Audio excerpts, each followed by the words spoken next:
Kaya mga taga-Ipanaw. Good morning, Doc. Ipanaw, mabuhay. Kumusta ma'am? Kumusta? Hello, thank you. Dumating kayo. Maasahan talaga. Yes. Doc, naka-live po kami ngayon dito, Doc, mga vloggers. si Atty. Trixie. Oo nga, nagte-textan kami ni Trixie. Okay. Yung update lang, Doc, ano ko lang sa iyo. Pumasok na po si, napalabas po natin dito si Attorney Jimmy Bundok at si Miss Cathy Binag. At nauna na pong nakita natin doon sa loob si Congressman Alvarez, dating speaker. At ito naman po si Attorney Topacio. At as of the moment, Doc, mayroon na po tayo palang update, no? Oo, nakita ko. Oo, nakita nyo. So, Doc, ano sa tingin ninyo ngayon ang... Hindi ko ba sabihin? Baka lumabas na sila. Ay, sige lang. Sige, pagka lumabas na sila. Sabihin lang ako. Okay. Napakahalaga na gawin natin ito bilang isang bansa. Napakababoy ng kongresong ito. This is the worst Congress headed by the worst Speaker of the House. Hayagan kung magnakaw sa Pilipino. Hindi na nahiya. Tapos nakikipagkuntsabahan pa sa CPP, NPA, NDF. This is a pattern. Yung pagnanakaw sa Pilipino ng kongresong ito, na hindi na natin ito pwedeng pabayaan. Kasi pag pinabayaan natin ito, ano ang itinuturo natin sa mga anak natin? Ito yung sinasabi natin, we are not Filipinos for nothing. Hindi tayo papayag na sasalingin tayo ng ganito, na mga kurakot, na mga binigyan natin ng tiwala natin, na tinatraidor tayo ng ganyan. The worst budget. Diba? Ang sinasabi nila sa atin, kayang-kaya namin kayong babuyin. Pero ang sinasabi natin ngayon dito sa kasong ito, hindi pwede. Hindi ninyo kayang gawin yan sa Pilipino. So napakahalaga na nandito tayo at nagpapasalamat tayo kay Attorney Vic Rodriguez, Attorney Jimmy Bundok, kay Ferdy Topacio, Citizens Crime Watch, former Speaker Bebot Alvarez. Kasi tumatayo sila para sa Pilipino. At tayong lahat dito na sumusuporta. Pero mo pag hindi natin ginawa ito, pag hindi nila ito ginawa, ang sinasabi natin, gawin nyo yan, pwede ninyo kaming nakawan, pwede kahit anong kababuyan gawin nyo. At saka hindi lang nakaw yan. Corruption kills. Marami nang napatay itong mga magnanakaw na ito. Doon lang sa flood control projects, ilan ang nalunod dyan. Pag pumunta kayo sa PGH ngayon, iiyak kayo. Katulad nung nangyari nung pagpunta ko doon. Kasi nung panahon ni PRRD, ang ganda-ganda. 100 million binibigay. Ito ngayon, yung PhilHealth ginalaw. Diba? So ano ibig sabihin na pag pumunta kayong PGH, nakaratay ang mga kababayan natin pinakamahihirap. Nandun sila sa corridor. Yung iba nangingisay pag nagsisisure kasi wala na talaga. Hindi ginawang priority ito.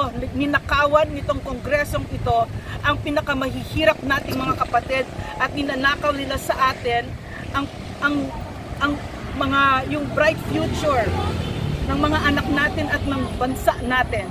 So tama itong ginagawa natin. We are not Filipinos for nothing at sinasabi natin dito, hindi ninyo kami pwedeng salingin at sinasabi natin ito sa future na mga magnanakaw.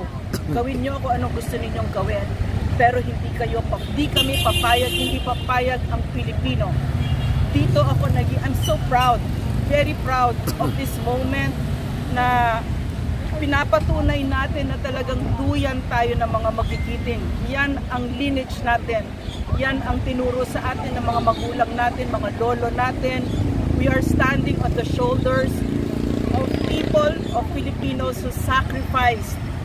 Ilang buong kasaysayan ng Pilipino, maraming ang nagsakripisyo para sa kalayaan na ito at para hindi halayin ng Pilipino. At dyan tayo tumatayo ngayon.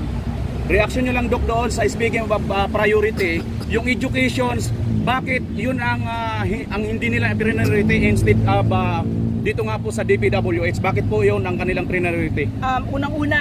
Unang-una ang DPWH kasi ang Kongreso ay punong-puno ng mga contractors. Alam naman natin yan. Alam natin yan, hindi yan tanga. Number 2, so alam na natin yan, para yung pera pupunta sa kanila, mga magnanakaw, no? Diba yun yung sinasabi natin na nakita natin? Number 2, kasi itong mga ito, nakita natin dyan sa ayuda na yan. Meron ba silang tinayo kahit na isang eskwela? Alam mo sa mga IPs, mga kapatid nating IPs, kasi umaakat ako ng bundok. Naglalakad ang mga batang IP 2-3 oras lumulusong sa ilog para lang makapag-aral. Doon ba, meron ba silang binigay na pera para naman lang doon? Wala na yung barangay development program, hindi na umaandar talaga. So, ibig sabihin, bakit nila ginagawa yan? Kasi itong mga ito, gusto nila mangmang ang Pilipino. Gusto nila naglilimos tayo. Gusto nila ang loyalty natin sa kanila. Gusto nila, pag tinapunan tayo ng pera naman natin, magpapasalamat tayo sa mga hayop na yan.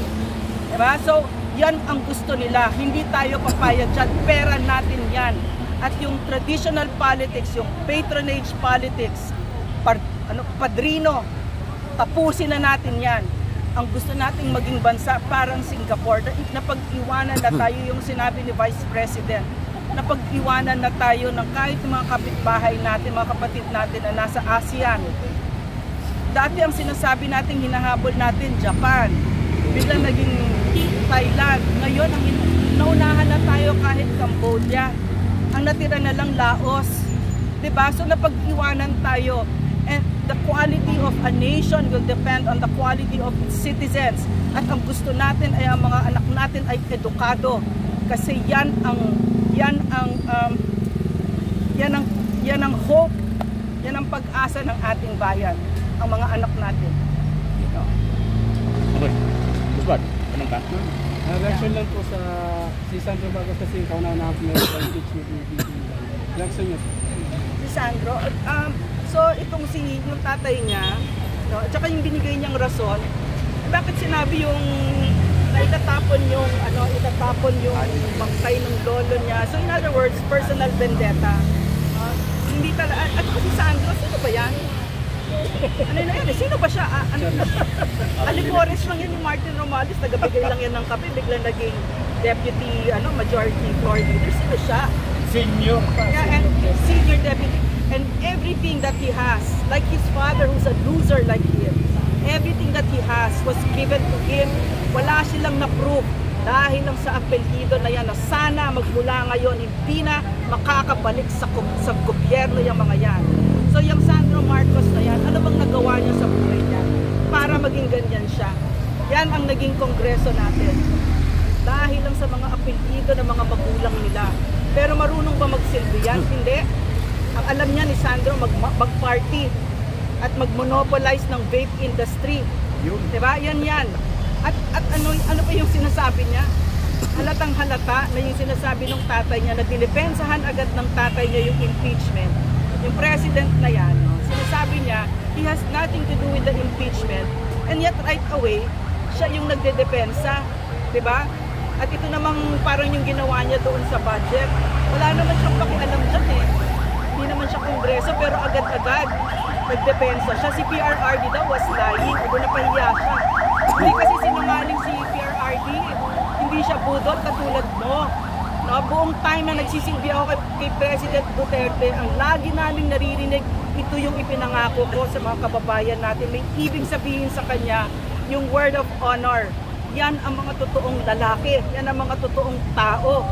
Na meron sila, yan ang character. Pag meron kang ipinangako, gagawin mo yan. So yan ang nakikita natin ngayon. No again, never again to a Marcos. Never. Dok, pahabol na lang.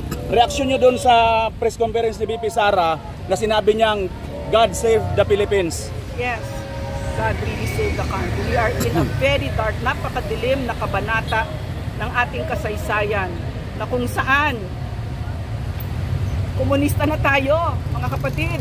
Ang nagpapaandar ng gobyerno ngayon ay ang CPP, NPA, NDF. Akala ni Martin Romualdez, ni Bongbong Marcos na pakikipag-alyado nila sa CPP, meron silang attack dogs at kontrolado nila. Hindi nila nakikita, yung nakikita ko maliwanag, puppet lang sila. So God save our country. Pero alam mo, katulad doon sinasabi ni Vice President, I am full of hope. Bakit? Lumalaban tayo at maraming regalo ito. Yung nag-sign ng petition na yan, yung impeachment, sinabi nila sa taong bayan, magnanakaw ako. Yan si Mitch Kahunay, uy, nakakahiya. Gina-justify pa niya. Yung mga akap na yan, gina-justify niya ang katiwalian. Marami sa kanila nagsasabi, mas mabuti pang nagkunin namin yung pera at pupunta ang pera na yan sa inyo, mga kababayan ko. Gina-justify nila ang plunder at hindi naman talagang pupunta yan. Pustahan pa tayo sa mga bahay nila, tingnan natin, diba? At saka hindi yun yung punto. Ang punto, sumunod tayo sa batas. Wala dapat pork barrel. Dapat lahat, bawat sentimo na kinukuha ninyo sa gobyerno, dapat may resibo kayo. Hindi ko to sinasabi na parang salita lang kasi nung kami ni PRRD noon, kahit yung toll ticket ko, dinidikit ko yun, lahat, bawat resibo kasi tinuro sa amin ni PRRD habang kumakain kami. Sinasabi niya, araw-araw na kumakain kami nila PRRD. Yan ang ulam natin. Piniritong isda, merong sabaw, merong dessert, merong prutas. Okay na yan. Kasi hindi natin pera yan. Pera ng taong bayan yan. So yan ang gusto natin idikdik sa utak ng mga makakapal na mga mukha ng mga yan. Yan, ang hindi ninyo, pera yan. Pera ng taong bayan yan. Mahiya kayo. Pero hindi sila, yung mga ganyang tao, wala nang kaluluwa yung mga yan. Wala nang kapasidad mahiya yung mga yan. Lalo't lalo pag ang kaalyado mo ay CPP, na wala nang mga kaluluwa yung mga yan. Diba? Recruit ng mga anak natin. So, mabuti na lang may batas. Ngayon, pinakita ng Kongreso sa atin sila ang batas. Wala nang batas, wala nang saligang batas. Diba? Ilang beses paulit-ulit yan. Pero, tumatayo tayo sa hudikatura. Tumatayo tayo, dumudulog tayo. God save our country. Pag wala ng hudikatura, wala na tayong tatakbuhan. Follow up na lang, Doc. Bakit si PRRD ganun na lang siya magtipid at ganun na lang siya ka-stricto pagdating sa budget? Ako, grabe yun. Grabe si PRRD. Honestly, nakita ko maraming beses nung nasa Malacanang kami, no? Sandali lang naman kami doon. Kahit yung pagpatay ng ilaw, pinapatay niya, madilim doon, may mga mumu doon. So, natatakot ako talaga, pero tapos lagi nakapatay yung aircon. Tapos simple talaga kami, sobrang simple. Kasi malalim ang intindi ni PRRD na hindi natin pera yan at saka marami tayong mga projects na kailangan gawin para sa mga kababayan natin. Hindi lang yon, character ni PRRD, kapag kayo ay pumunta sa bahay niya, makikita nyo na itong bahay na ito, itong maliwanag na ang taong nakatira dito ay Pangulo dati ng Pilipinas na pwedeng sanang magnakaw ng trilyones, pero hindi niya ginawa. Hindi siya nagnakaw sa Pilipino. Kaya bang sabihin ni Bongbong Marcos yan? Kaya bang sabihin ni Martin Romualdez yan? Kaya nila sabihin mga sinungaling. Sabihin nila, wala naman maniniwala. Yung petition niyo po sa Supreme Court, yung tungkol sa pagpapayag. Oo. So, nakabili din siya ngayon.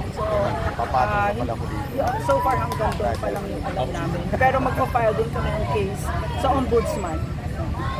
Pang-aabuso. Pero mo, yung libreng mamamahayan, hindi na pwede. Freedom of expression. That's a right above all other rights. Yan na yung pinakamataas na karapatan natin. Tinatanggalan tayo kasi mga abusado sila. At saka kasi nandiyan ang CPP, NPA, NDF, mga komunista na walang paniniwala sa demokrasya. At talagang sinisira at pinapahina ang gobyerno.